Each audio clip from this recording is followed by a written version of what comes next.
Hello दोस्तों, स्वागत करता हूं आप सभी का इस वीडियो में। आज मैं आप लोगों को पढ़ाने जा रहा हूं 9वीं क्लास की मैथ प्रश्नावली 13.2 का 11वां सवाल में कराऊंगा।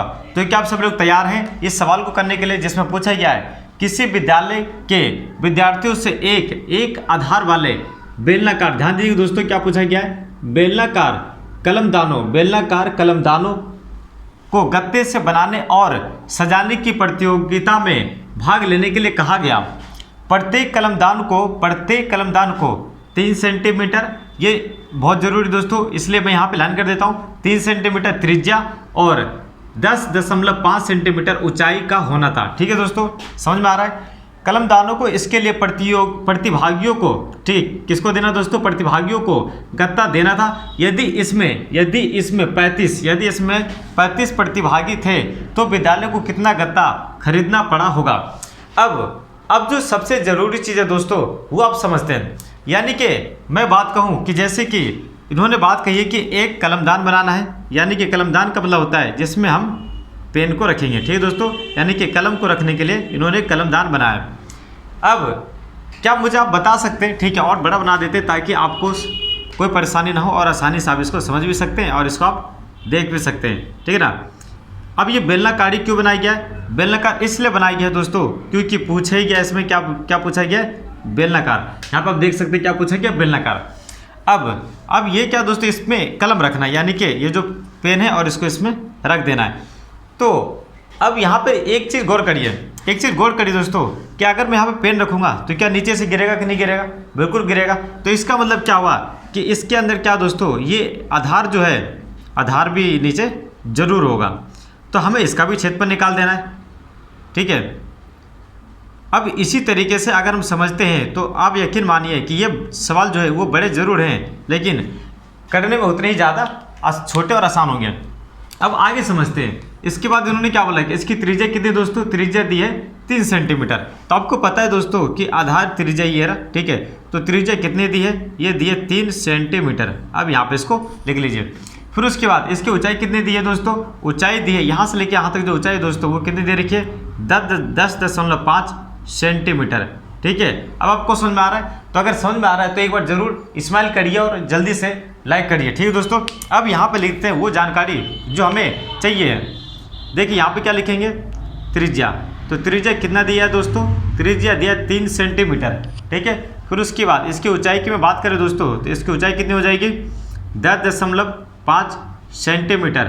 ठीक है, यहाँ तक कोई दिक्कत यहाँ तक नहीं है। तो चलिए आगे बढ़ते हैं। अब उसके बाद उन्होंने क्या बोला है कि अगर हम, ठीक है, 35 विद्यार्थियों का अगर हमें गत्ता निकालना है तो मैं क्या करूँगा कि ये क्या दोस्तों, ये मेरे पास एक कलमदान है। ठीक है, और इस एक कलमदान का क्षेत्रफल अगर मैं निकाल लेता हूँ, ठीक है, तो उसके बाद मुझे किससे गुना करना पड़ेगा, 35 से गुना करना पड़ेगा, क्योंकि एक व्यक्ति नहीं बना रहे, इसे 35 विद्यार्थी बना रहे। कितने बना रहे दोस्तों, 35 विद्यार्थी।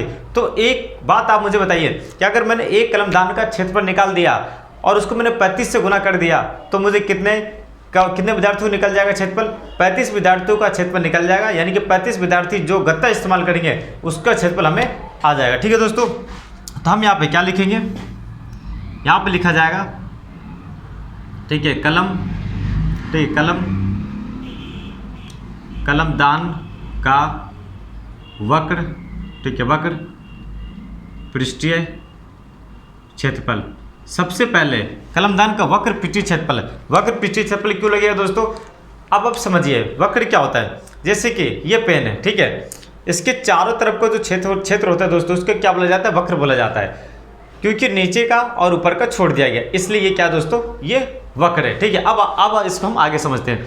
अगर नहीं समझ में आया तो इसको हम आगे देखते हैं। ठीक है, आगे क्या देखना दोस्तों कि जैसे, ठीक है, जैसे मैं क्या करूँगा कि ये मैंने बेलनाकार इस तरीके से एक जो पेपर है दोस्तों, तो पेपर से आपको समझाने की कोशिश करूँगा ताकि आपको कोई परेशानी ना हो।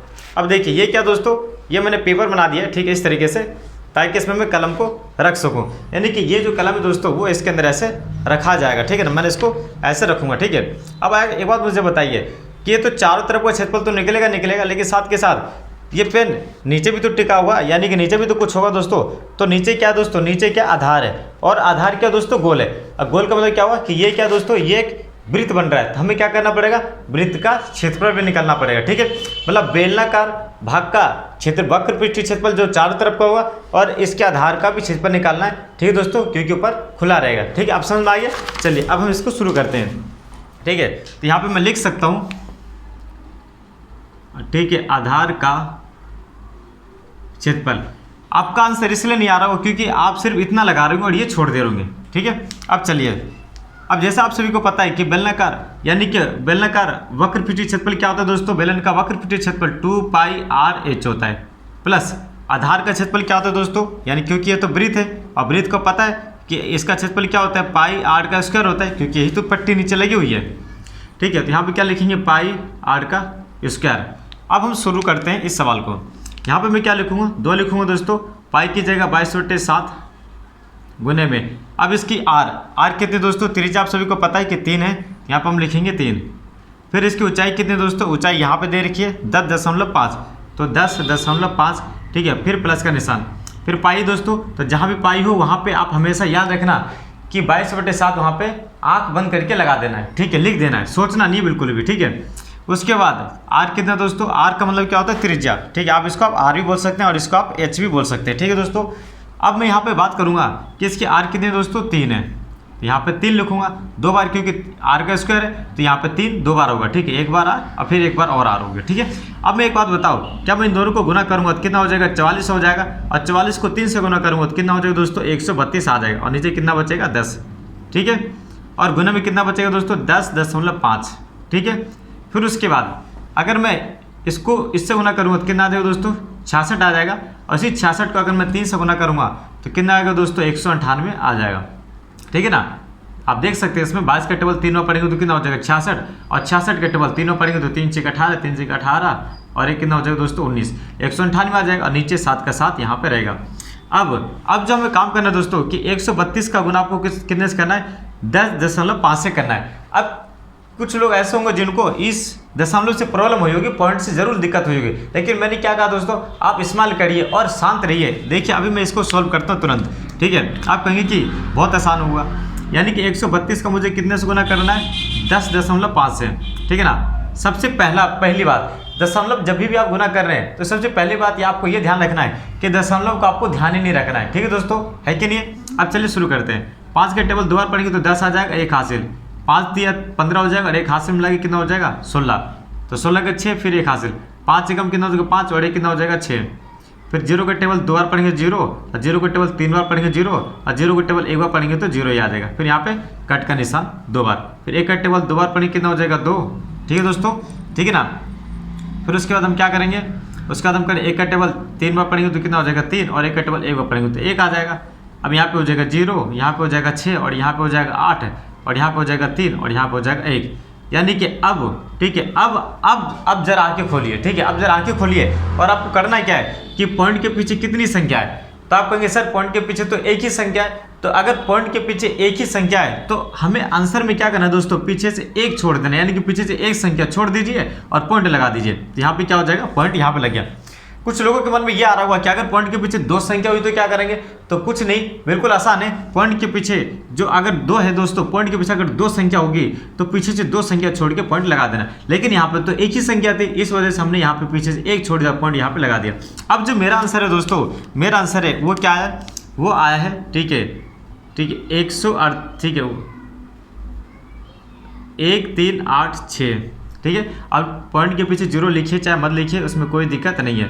फिर उसके बाद क्या लिखूँ दोस्तों, 198। ठीक है, क्या लिखूँगा दोस्तों, 198, और ये हो जाएगा 7। अब हम क्या करें दोस्तों, इसको इससे हम भाग करेंगे। ठीक है ना, इसको इससे हम भाग कर सकते हैं, जैसे कि आप सभी जानते हैं कि इसको भाग करेंगे हम।